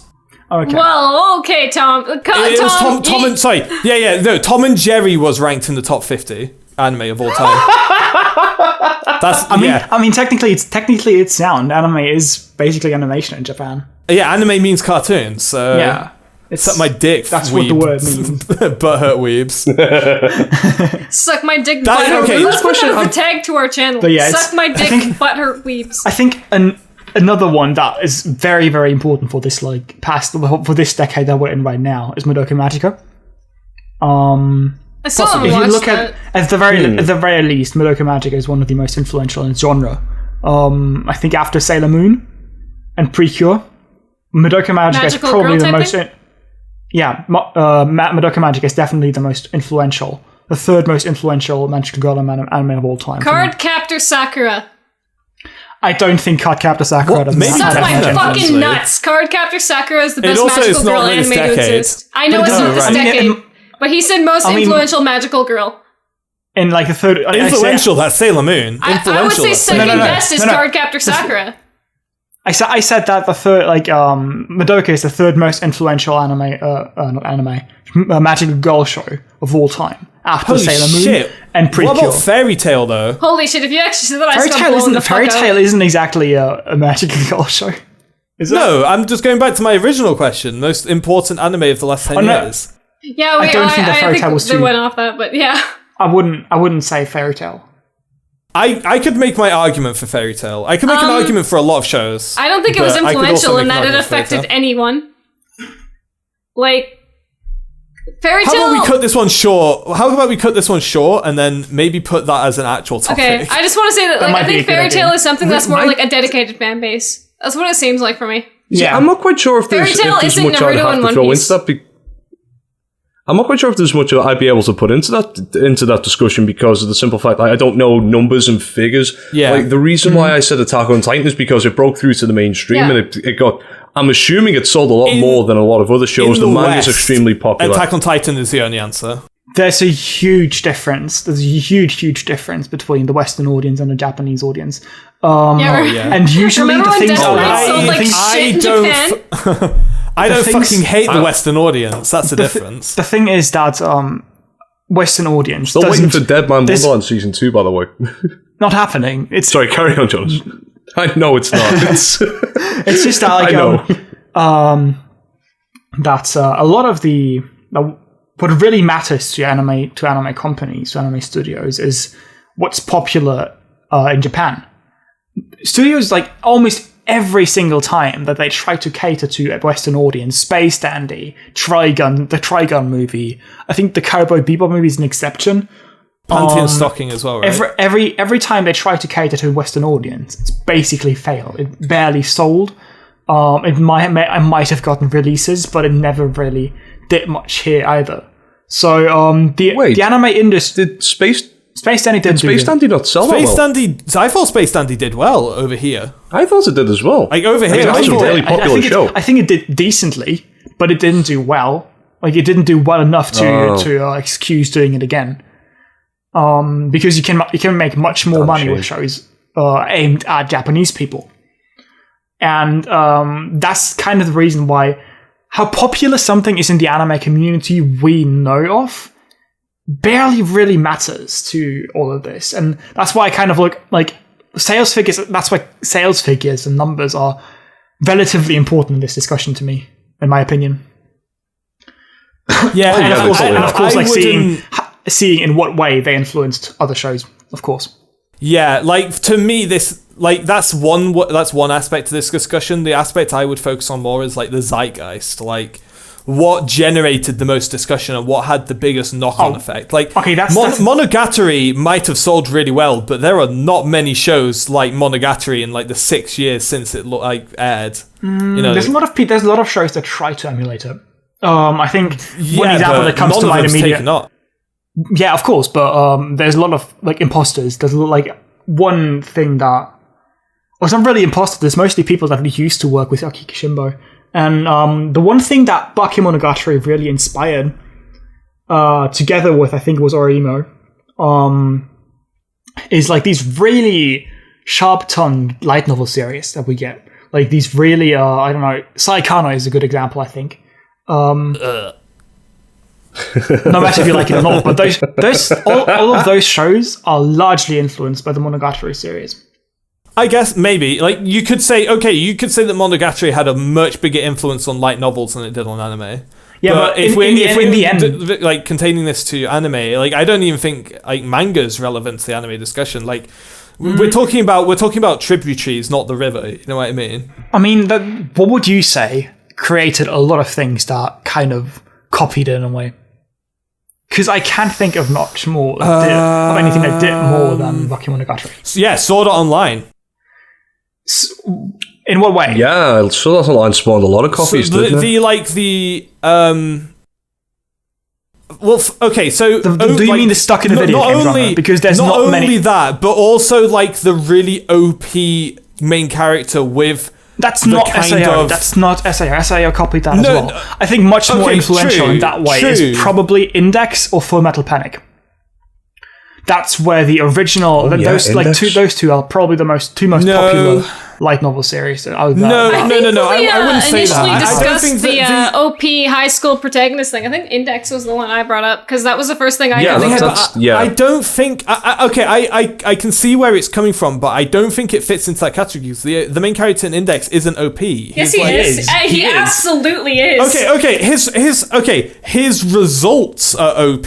How the fuck can he be accelerated? That makes no sense. I mean, But- that's the case. That's the same for SAO and every but- every single other I light guess, novel out but, there. like- it's people and the fact that they actually built him up as the underdog as well, which I think is a point Jonas made on the previous podcast. Okay, maybe. I'm coming around to it, but maybe Index then. I could see that. The thing is just Index. I keep putting random German words. We need to into fucking my kill sentences. this discussion. If we're gonna make another podcast about this, we should have killed discussion. We've had so many discussions during this podcast. This is one of those topics where you can just snowball this topic for an entire hour. It's such an interesting topic as well. Like I love it's one of those things I love talking about. We'll bookmark this like influential anime, like the most influential anime of the 2000s of this decade, the last 10 years. Yeah. Let's say that, and we'll maybe keep hold of that for quite a few months until people have forgotten this.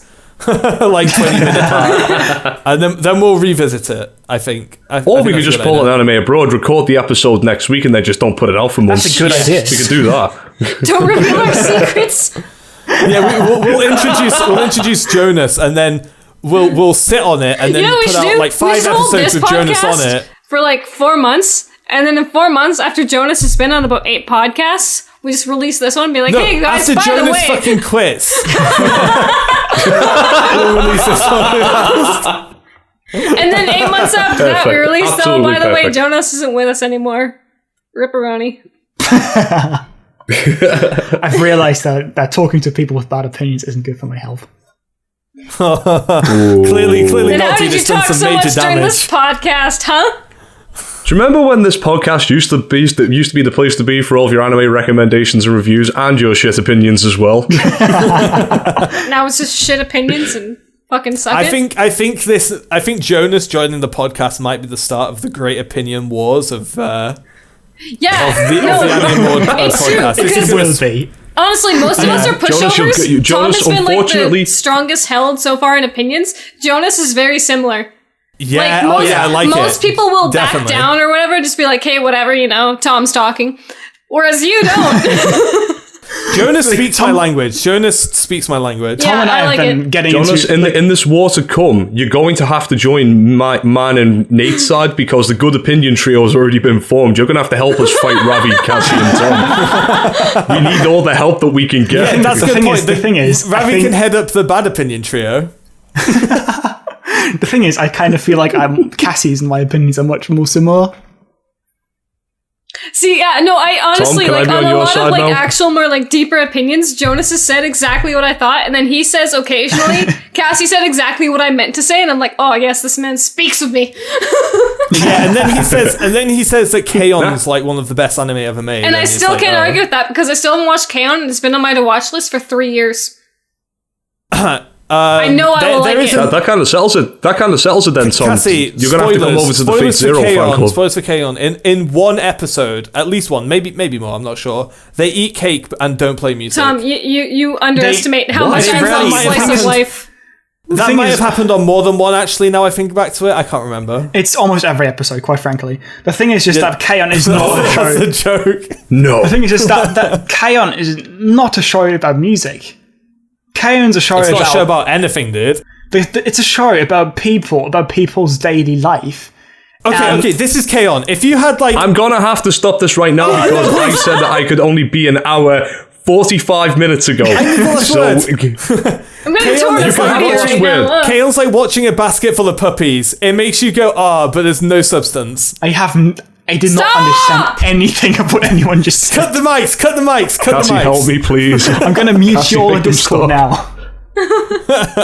Mom, Dad, David, please do stop the fighting. outro, quick! No, because we have to do the outro that we all agreed upon now. Okay, I'm going to give you just one more chance at this, okay? That's the outro we agreed on. Are we okay? Do we know the order? I have no idea what Yes, we're talking it's you, about. me, Tom, Jonas. Spoiler alert for the viewers. Yeah, okay. Ladies and gentlemen, thank you very much for listening to the Anime Bro podcast. My name is David Jones, and today you've been joined by my other lovely co-hosts. Me, Cassie. Me, Tom. Tom has shitty opinions. I'm Jonas. Shots fired! And on that note, ladies and gentlemen, thank you very much for listening, and we'll see you next time on the next episode of the Anime Bro podcast. Take care. I'm taking off my shirt. I hope taking off my shirt stays at the end of that podcast. It fucking does. That's the last word. That is definitely the last word. Yeah, stop recording.